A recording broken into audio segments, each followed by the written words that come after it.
மக்கள் அனைவருக்கும் வணக்கம். நான் சேலம் மாவட்டம் ஆத்தூர்லேருந்து வாட்டர் டிவைனர் விஜய் பேசுகிறேன். இந்த பதிவு மூலிமா உங்களை சந்திக்கிறதுல எனக்கு ரொம்ப மகிழ்ச்சியாக இருக்குது.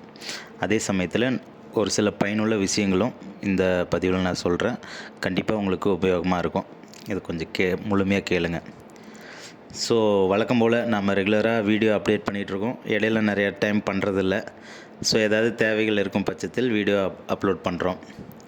ஸோ இந்த வீடியோவில் வந்து பார்த்திங்கன்னா ஒரு 2 பாயிண்ட்டோட பதிவு வந்து எடுத்து போட்டிருக்கோம். இந்த 2 பாயிண்ட்டுமே வந்து நம்ம லாஸ்ட் வீக் வந்து தாராபுரம், குடிமங்கலம் இந்த ஒரு 2 ஏரியாவுக்கு வந்து வந்திருந்தோம். உடுமலைப்பேட்டைக்கு பக்கத்தில் ஒரு பாயிண்ட்டும், தாராபுரத்தில் ஒரு பாயிண்ட்டுக்காக வந்திருந்தோம். ஸோ வந்த 2 பாயிண்ட்டுமே வந்து ஒரு பாயிண்ட் அன்றைக்கே ட்ரில் பண்ணி முடிச்சிட்டாங்க. அந்த நைட்டு முடிஞ்சது.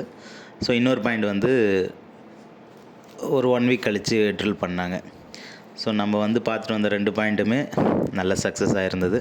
தாராபுரம் பாயிண்ட் நல்லாவே தண்ணி இருந்தது. குடிமங்கலம் அதேமாரி கொஞ்சம் மேலேருந்து வராமல் டீப் போய் தான் தண்ணி கிடச்சிது. ஸோ 2 பாயிண்ட் அமைச்சதில் ரொம்ப சந்தோஷம். இதில் ஒரு முக்கியமான பதிவு எதுக்காக நான் போடுறேன் அப்படின்னா, இந்த போன வருடங்களை காட்டிலும் இந்த வருடம் வந்து பார்த்திங்கன்னா எனக்கு வர என்கொயரிஸ் வந்து ரொம்ப அதிகமாக இருக்குது. எனக்கு மட்டும் நான் சொல்லலை, நிறைய வாட்டர் டிவைனருக்கு எல்லாருக்குமே வந்து என்கொயரிஸ் வந்து அதிகமாக வருது. காரணம் தண்ணீரோட தட்டுப்பாடு வந்து இப்போவே ஆரம்பிச்சிருச்சு. ஸோ நம்ம இந்த டைம்லேயே இவ்வளோ நீடு இருந்ததுன்னா, இன்னும் 2-3 மாதம் மழை பெய்யாமல் போச்சுன்னா இன்னும் கண்டிப்பாக வந்து இதோடைய தேவைகள் ரொம்ப அதிகமாக போயிடும். எப்படி சொல்கிறதுன்னு தெரியல. ஏன்னா அந்த மாதிரியோட கிரிட்டிக்கல் சுச்சுவேஷன் தான் இருக்குது. இப்போ ஒரு இடம் மட்டும் இல்லை, ஆல் ஓவர் வந்து தமிழ்நாட்டில் வந்து கீழே சவுத்தை தவிர்த்து மீதி எல்லா இடங்களிலையும் வந்து இந்த என்கொயரிஸ் வந்து ரெகுலர் பேசிஸில் வந்துக்கிட்டே இருக்குது. காரணம் எல்லா இடத்துலையும் போதியமான மழை இல்லை. இந்த வருஷமும் கொஞ்சம் அந்த மழை முன்கூட்டியே பெஞ்சதுன்னா நல்லாயிருக்கும். இல்லை அப்படின்னா கொஞ்சம் கிரிட்டிக்கலாக இருக்கும். ஸோ அதை இந்த பதிவு மூலிமா நான் என்ன சொல்ல வரேன் அப்படின்னா, தண்ணீரை தேவையில்லாமல் வீணடிக்க வேண்டாம். இந்த வெயில் காலத்தில் வந்து எந்த ஒரு புதிய பயிரையும் வந்து ஒரு குறுகிய கால பயிரை பண்ணலாம் அப்படின்னு பண்ணாதீங்க. முடிஞ்ச அளவுக்கு நம்மக்கிட்ட இருக்கிற தென்னை மரம், மாமரம் இந்த மாதிரியான பல வருடங்களில் நின்று காய்க்கக்கூடிய மரங்கள் எதுவாக இருந்தாலும் அதை வந்து முதல்ல நம்ம காப்பாற்றுறதுக்கான வழியை தான் தேடணும். ஸோ நம்ம அதை விட்டுட்டு ஒரு 60 நாள் பயிரோ இல்லை 90 நாள் பயிரோ அதை கான்சன்ட்ரேட் பண்ணி இதை விட்டுறாதீங்க. ஏன்னா இந்த வருஷம் எப்படி போகுதுன்னு சொல்ல முடியல. ஏன்னா போன வருஷம் போதுமான மழை இல்லை. போன வருஷம் மழை பெஞ்சாலும் நம்மளுக்கு தேவையான அளவுக்கான மழை பெய்யல, கம்மியாக தான் இருந்தது. ஸோ இந்த வருஷம் இன்னும் அந்த மழையும் பெய்யாமல் இன்னும் கொஞ்சம் அது போன வருஷம் கூட டவுனாக தான் இப்போயே தெரியுது. ஒரு வேளை மழை வந்துட்டால், நல்ல மழை பெஞ்சிட்டா எல்லாருமே சமாளிச்சுக்கலாம். வராதுங்கிற பட்சத்தில் விவசாயிகள் எல்லாருமே கொஞ்சம் அலர்ட்டாக இருங்க. மற்ற பயிரை நம்ம குறுகிய கால பயிரை காப்பாற்றுறோமோ இல்லையோ, பல வருடங்கள் நிலைத்து நின்று காய்க்கக்கூடிய பயிரை வந்து முதல்ல காப்பாற்றுற ப்ரிஃபரன்ஸ் வந்து நம்ம அதுக்கு தான் கொடுக்கணும். ஸோ தண்ணீர் அதிகமாக வீணாக்காதீங்க, ரொம்ப கம்மியாக செலவு பண்ணுங்கள். தண்ணீரை ரீசார்ஜ் பண்ணுறதுக்கு முடிஞ்ச அளவுக்கு முயற்சி பண்ணுங்கள். தென்னை மரம், மாமரம் இதெல்லாம் ஃபஸ்ட்டு ஃபோக்கஸாக வைங்க. மற்ற பயிர்களெல்லாம் வந்து திரும்ப வந்து எப்போ வேணாலும் நம்ம ஒரு 2 மாதம் 3 மாதத்தில் பண்ணிக்கலாம், எடுக்கலாம் போக்குவரத்து. பட் இதெல்லாம் பல ஆண்டுகளாக நிலைச்சு நின்று காய்க்கிற மரம். ஸோ போன வருஷமும் இந்தமாரி ஒரு சுச்சுவேஷன் இருந்தது. உடுமலைப்பேட்டை, தாராபுரம் அந்த ஏரியாவும் கொஞ்சம் நிறைய ட்ரையாக தான் இருந்தது. ஸோ இப்போ அவங்கெல்லாம் வந்து இந்த வருஷம் இன்னும் கொஞ்சம் கிரிட்டிக்கலாக தான் போகும். இப்போ வந்து கொஞ்சம் வாய்க்கால் தண்ணி பாயறனால ஒரு சில ஏரியா கொஞ்சம் சப்போர்ட்டாக இருக்குது. அதுவும் போதுமான அளவுக்கான வாய்க்கால் தண்ணி இந்த முறை கவர்மெண்ட்டும் கொடுக்க முடியல. அங்கே நீர் இருப்பு கம்மியாக இருக்கிறனால அவங்களும் கொஞ்சம் லிமிட் பண்ணி தான் கொடுக்குறாங்க. ஸோ கொஞ்சம் எல்லோரும் அலர்ட்டாக இருக்கிறது ரொம்ப சேஃபாக இருக்கும்னு நினைக்கிறேன். அதே போல் நம்மளும் இந்த துறையில் இதோட ஒரு 10 வருஷம் கடந்துட்டோம். பல அனுபவங்களை பார்த்துருக்கோம், பல விஷயங்களை வந்து பேசியிருக்கோம். ஸோ இது எல்லாமே வந்து மக்களுக்கு பயனுள்ளதாக இருக்கணும் அப்படின்னு ஒரே நோக்கத்துக்காக தான்.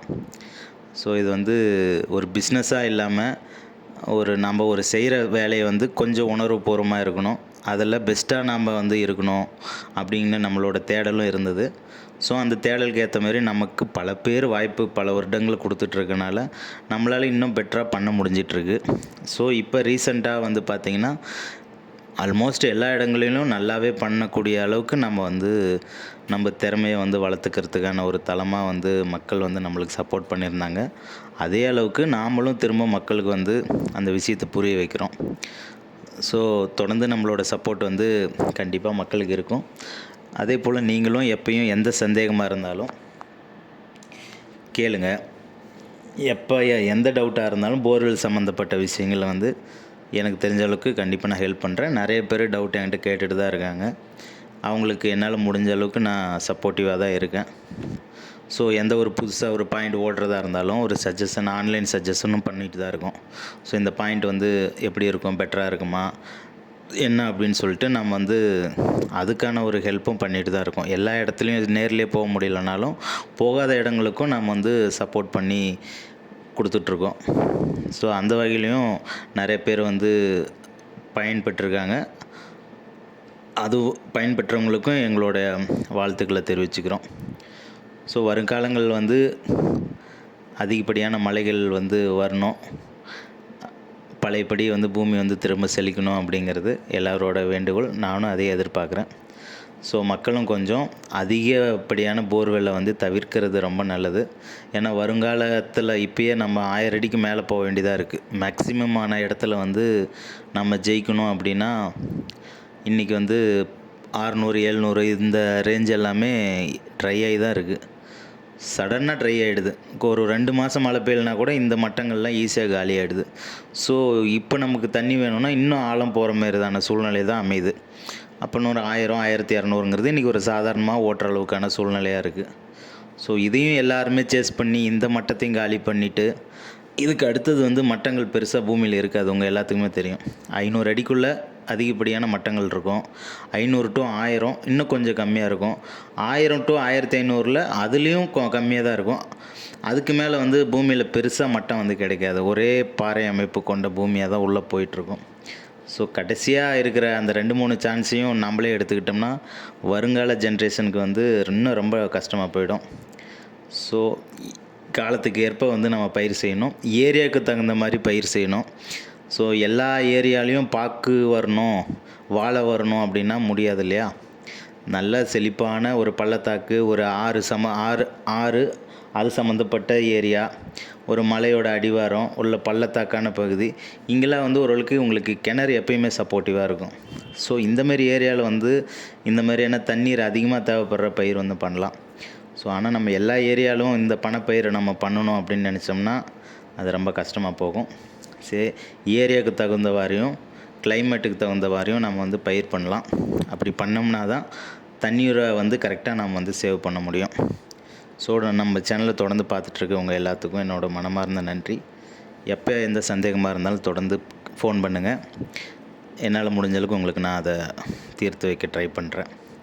ஸோ வேறு ஒரு பதிவில் வேறு ஏதாவது முக்கியமான விஷயமா இருந்தால் கண்டிப்பாக உங்களோட நான் ஷேர் பண்ணுறேன். நன்றி, வணக்கம்.